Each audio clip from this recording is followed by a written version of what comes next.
Aujourd'hui, on est le 6 décembre. Ça fait 2 week-ends où on fait une ouverture technique pour parfaire bien sûr nos recettes, surtout les boissons, parce que tout ce qui est nourriture, on avait vraiment mis au point nos recettes auparavant.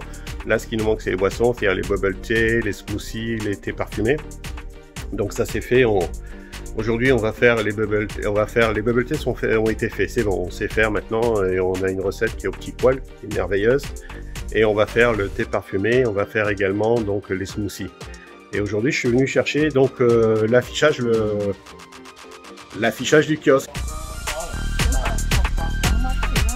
Donc là, c'est notre fameux Monsieur Waterbike qui va être affiché devant le kiosque. Voilà. Alors ne vous étonnez pas, c'est pas lumineux. On n'a pas voulu que ça soit lumineux. On a voulu plutôt que les LED soient bien détourés comme ça, donc avec ce bordure noire, que ça soit mis en relief. Parce que, grosso modo, on travaille dans la journée, on ne travaille pas la nuit. Donc, ce qui va être en haut du kiosque, pareil, les lettres, avec, qui vont... Donc ça sert uniquement au pré-collage, pour pouvoir mettre les lettres. Et ensuite, donc ça sera mis avec du silicone pour avoir une meilleure tenue. Et surtout, ce qu'on a, c'est ce qu'on va préparer, c'est la bouffe. Voilà, et ça, il y en aura 4 en bas. 4 sur le côté, je crois, ou 3, je ne me rappelle plus. Fait qu'il y en a 12 en tout.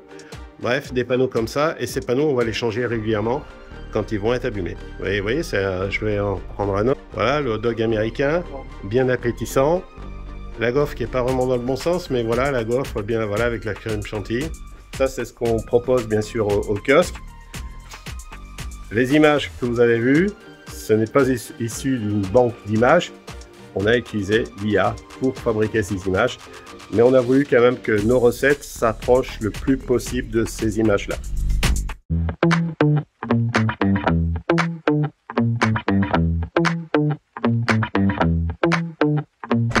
Aujourd'hui, c'est une journée qui est importante. Nous sommes le 7 et vous avez vu qu'on a été chercher l'affichage chez le façonnier. Et là, maintenant, on va poser tout l'affichage qui va être devant, sur le côté ici et tout le tour du kiosque.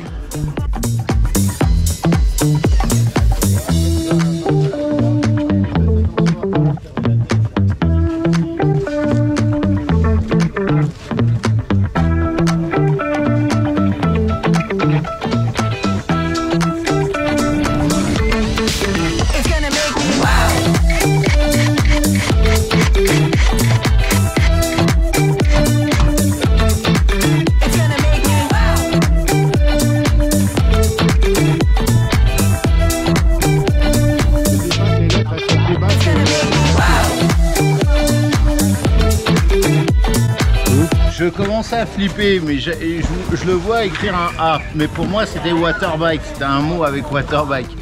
Et en fait, non, c'est écrit en vietnamien. Et du coup, j'ai eu peur qu'il commence par la mauvaise lettre. Sur notre simulation, on a collé directement sur le bois parce qu'on a trouvé que c'est plus joli. Mais finalement, on se rend compte que il faudrait que ça soit collé sur un panneau droit. Ça serait plus facile pour eux. Du coup, ça devient plus compliqué pour mettre l'affichage. Et on va le faire, il n'y a pas de souci.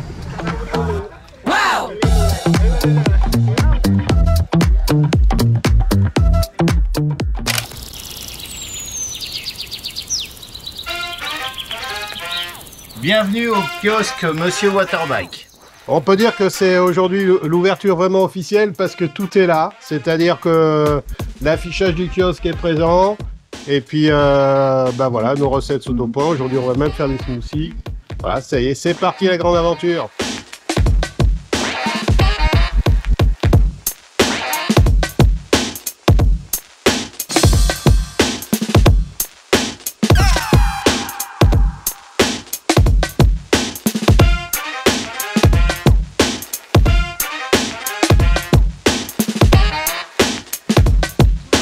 Je crois qu'il est temps de faire un petit bilan de cette opération du projet Waterbike, puisque maintenant, ça y est, le kiosque est vraiment actif avec tout ce qu'il faut.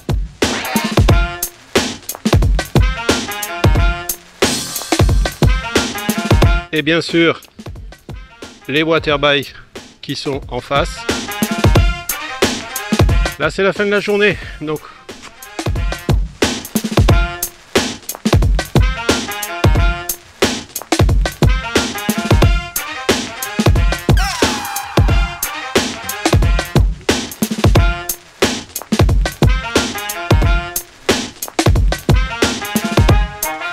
on va faire un... ça va être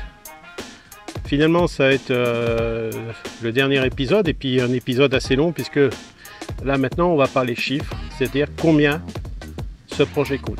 Alors déjà il faut savoir qu'on a réalisé 30 waterbikes pour pouvoir avoir entre guillemets un prix, parce que sinon ma foi personne ne voulait travailler juste pour faire une dizaine ou 5 waterbikes.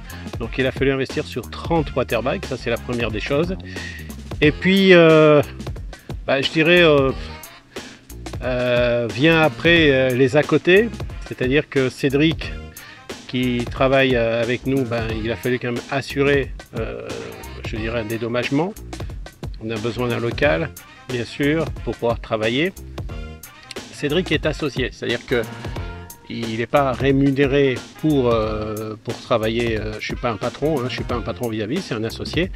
Donc, mais c'est le seul qui a une rémunération entre guillemets pour subvenir à ses besoins, car en plus de lui payer, comme on dit, le gîte, la maison, la clim, l'électricité, on lui donne une certaine somme qui est de 500 € pour tout vous dire, et qui va lui permettre de subvenir à ses besoins personnels. Bon.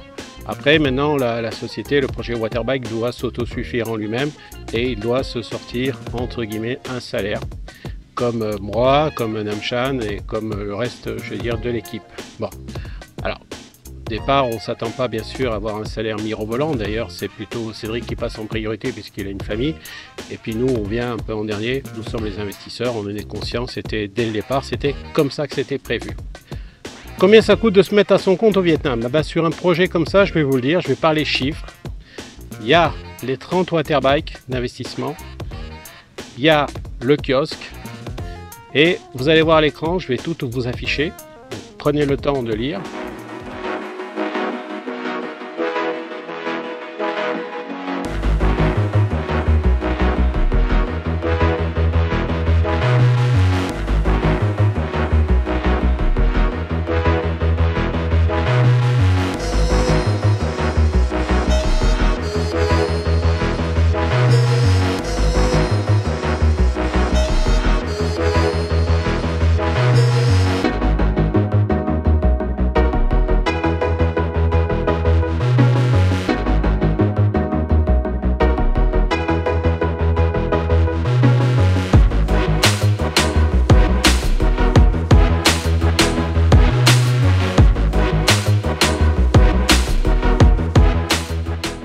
Je vous ai donné les chiffres, combien cette opération pour l'instant nous coûte, combien elle nous rapporte.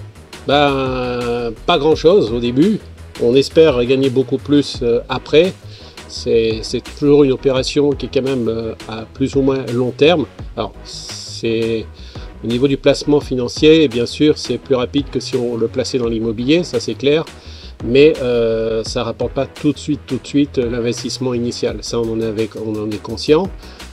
Mais c'est pour vous donner une idée, lorsque vous voulez investir dans un pays comme le Vietnam, combien il va falloir sortir pour avoir ce que vous avez vu, c'est-à-dire ce projet-là, c'est-à-dire les 30 waterbikes, le kiosque, tout ce qui va avec.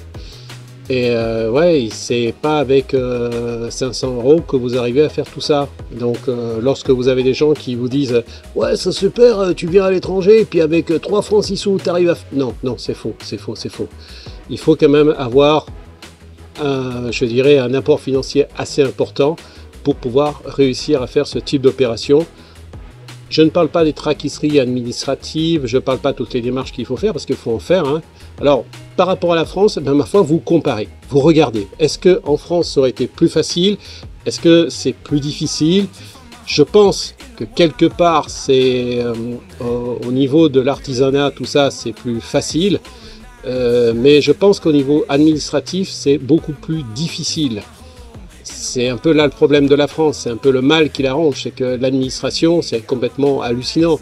J'ai vu l'autre fois que pour simplement acheter une maison en France, c'est un document de 300 pages, alors qu'en Angleterre, c'est simplement 2 pages, par exemple. Donc, ça vous donne une idée des gens qui sont par derrière. Je sais également qu'en France, lorsqu'il y a une aide, enfin une somme d'argent qui est allouée à un hôpital, cette somme n'arrive pas à l'hôpital parce qu'il y a différents organismes qui se servent au passage et en fin de compte, ce qui arrive à la fin, c'est pas grand-chose. Bon.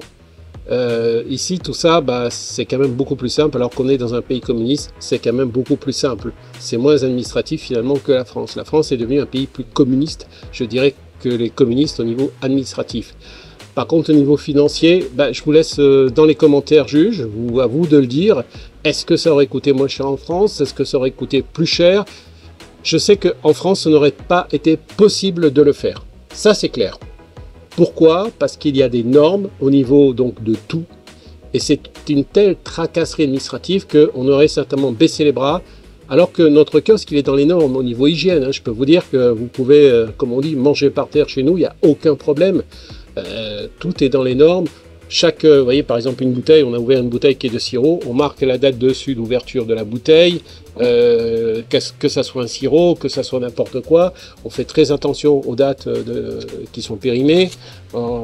Lorsqu'on réalise quelque chose, comme par exemple ces fleurs qu'on vient de réaliser, des pommes d'amour, ça on sait très bien que ça tient 2-3 jours, pas plus. Après la pomme à l'intérieur, elle n'est pas bonne, tout ça donc c'est noté, tout ça on le fait vraiment dans les normes. Les waterbikes ne sont pas dangereux parce que tout a été fait pour protéger la personne qui l'utilise et les personnes qui sont autour du waterbike. Le problème, c'est qu'en France, vous avez toujours des fonctionnaires qui vont dire « Oui, mais alors ça, c'est pas comme ça, c'est pas comme si... » Bref, ça demande du temps. Alors qu'ici, tout se passe très rapidement. Les waterbikes ont été faits très rapidement. Vous vous rendez compte, l'opération, on l'a démarré il y a un tout petit peu plus d'1 an. Et aujourd'hui, on est à avoir le projet complet, c'est-à-dire le kiosque, les waterbikes qui sont en location. Lorsqu'une personne consomme quelque chose ici, elle a le droit à 15 minutes de waterbike qui lui sont offerts. Bref, le système est complet. Et si vous, en France, vous avez envie de vous expatrier et que vous avez envie de travailler avec nous donc dans ce type d'opération, c'est-à-dire de devenir franchisé de Monsieur Waterbike, dorénavant c'est possible. C'est possible au Vietnam. Par contre en France, la réponse elle sera non. C'est possible d'importer des waterbikes en France, bien sûr, mais je vous laisserai faire, parce que je ne maîtrise pas la France. Ici au Vietnam, je la maîtrise. Je maîtrise tout le système aujourd'hui. Et aujourd'hui, si vous voulez vous expatrier, que vous voulez venir au Vietnam et faire la même chose que nous, mais par exemple à Vung Tau ou à Mui Ne, qui sont des endroits qui sont paradisiaques parce que c'est des plages, etc. On est là, on va vous aider efficacement parce qu'on connaît tout, de A à Z. On a vraiment vécu cette aventure, y compris, vous ne pouvez pas vous imaginer les recettes, les fournisseurs, tout ce que l'on fait, pourquoi on a mis les recettes au point. Donc si vous avez envie de vous lancer dans cette aventure, ok, on est là au Vietnam, emmenez. Ne venez pas avec une main devant, une main derrière. Vous avez vu qu'il faut quand même un petit peu d'argent. Venez avec un capital à investir et on sera là et on va vous aider et vous verrez que ça va bien fonctionner. Comme ça fonctionne pour nous. Merci d'avoir regardé tous ces épisodes. N'hésitez pas à en parler autour de vous, à montrer ces vidéos qui sont des vidéos franches, honnêtes, envers différentes personnes qui croient que tout d'un coup... parce qu'on part à l'étranger, on peut devenir très riche, on peut, comme on dit, trouver l'or au fond des ruisseaux. Ce n'est pas vrai. Vous en avez pris conscience, c'est du travail, c'est beaucoup de travail.